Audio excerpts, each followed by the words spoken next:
ઓમ વિષ્ણવે નમઃ. જય શ્રી કૃષ્ણ મિત્રો. ઉત્સવનો મહિમા ચેનલમાં આપનું સ્વાગત છે. મિત્રો, માગસર મહિનાના સુદ પક્ષની એકાદશીને મોક્ષદા એકાદશી કહેવામાં આવે છે. તેને વૈકુંઠ એકાદશી તેમજ મુક્તિની એકાદશી પણ કહેવામાં આવે છે. માન્યતાઓ અનુસાર મોક્ષદા એકાદશીનું વ્રત કરવાથી પાપોનો નાશ થાય છે અને સાધકના પિતૃઓને પણ મોક્ષ મળે છે. આ એકાદશીનું મહત્ત્વ એટલા માટે પણ વધારે છે કારણ કે આ દિવસે ભગવાન શ્રી કૃષ્ણે અર્જુનને ભગવદ્ ગીતાનો ઉપદેશ આપ્યો હતો. આ દિવસને ખૂબ જ શુભ માનવામાં આવે છે. આ દિવસ ભગવાન વિષ્ણુને સમર્પિત છે. આ દિવસે ભગવાન વિષ્ણુની પૂજા કરવી શુભ માનવામાં આવે છે. મોક્ષદા એકાદશીના દિવસે ભગવાન વિષ્ણુની સાથે દેવી લક્ષ્મીની પણ પૂજા કરવામાં આવે છે. મિત્રો, જ્યોતિષ અનુસાર આ વર્ષે મોક્ષદા એકાદશીનું વ્રત 22 અને 23 ડિસેમ્બર 2 દિવસ રાખવામાં આવશે. ગૃહસ્થો 22 ડિસેમ્બરે ઉપવાસ કરશે અને વૈષ્ણવો 23 ડિસેમ્બરે ઉપવાસ કરશે. એવી પણ માન્યતા છે કે આ દિવસે વ્રત રાખવાથી અને વિધિ પ્રમાણે ભગવાન વિષ્ણુની પૂજા કરવાથી સંતાન સુખ પ્રાપ્ત થાય છે. એકાદશીની તિથિ 22મી ડિસેમ્બરે સવારે 8 અને 16 વાગ્યાથી શરૂ થશે અને 23 ડિસેમ્બરે સવારે 7:11 સમાપ્ત થશે અને 23 ડિસેમ્બરે ઉપવાસ તોડવામાં આવશે. જેઓ વૈષ્ણવ પરંપરાનું પાલન કરે છે અને 23 ડિસેમ્બરે ઉપવાસ કરે છે તેમણે 24મી ડિસેમ્બરે સવારે 9:14 સુધીમાં પારણા પૂર્ણ કરવા. મોક્ષદા એકાદશીના દિવસે પૂજાવિધિ માટે આ દિવસે સવારે વહેલા ઉઠી સ્નાન કરવું, સ્વચ્છ વસ્ત્રો પહેરવા અને વ્રતની પ્રતિજ્ઞા લેવી. ઘરે મંદિરમાં દીવો પ્રગટાવવો અને વિષ્ણુ ભગવાનની મૂર્તિને સ્થાપિત કરવી, તેમને જલાભિષેક કરવો અને ભગવાન વિષ્ણુને પીળા વસ્ત્રો અર્પણ કરવા. ભગવાન વિષ્ણુને તિલક લગાવી પીળો ખોરાક અર્પણ કરવો.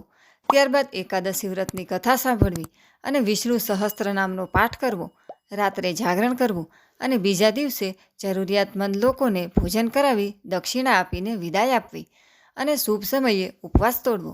મોક્ષદા એકાદશીના દિવસે કેટલાક ઉપાયો કરવાથી ફાયદા થાય છે, જેમ કે જીવનમાં સુખ સમૃદ્ધિ માટે આ દિવસે સ્નાન કર્યા પછી રાધાકૃષ્ણના મંદિરે જઈ અને ભગવાન કૃષ્ણને માળા અર્પણ કરવી. એકાદશીના દિવસે બ્રાહ્મણો અને જરૂરિયાતમંદોને પોતાની ક્ષમતા મુજબ પીળી વસ્તુઓનું દાન કરવું. આ દિવસે ભગવાન વિષ્ણુને દૂધ, દહીં, મધ, ખાંડ અને ગંગાજળનો અભિષેક કરવાથી સાધકની મનોકામના પૂર્ણ થાય છે. તેમજ આ દિવસે ગાયને લીલો ચારો ખવડાવવો ખૂબ જ શુભ માનવામાં આવે છે. મોક્ષદા એકાદશીની વ્રતકથા આ મુજબ છે. પહેલાંના સમયમાં ગોકુળ નામના શહેરમાં વૈખાનસ નામનો રાજા રાજ્ય કરતો હતો. તેના નગરમાં પુષ્કળ બ્રાહ્મણો વસતા હતા. રાજા પ્રજાનું પુત્રવત પાલન કરતો હતો. બ્રાહ્મણો ચારેય વેદમાં પારંગત હતા. એક વખત રાત્રે રાજાને સ્વપ્ન આવ્યું કે તેના પિતા નરકમાં પડ્યા હતા. તેથી રાજાને બહુ આશ્ચર્ય થયું.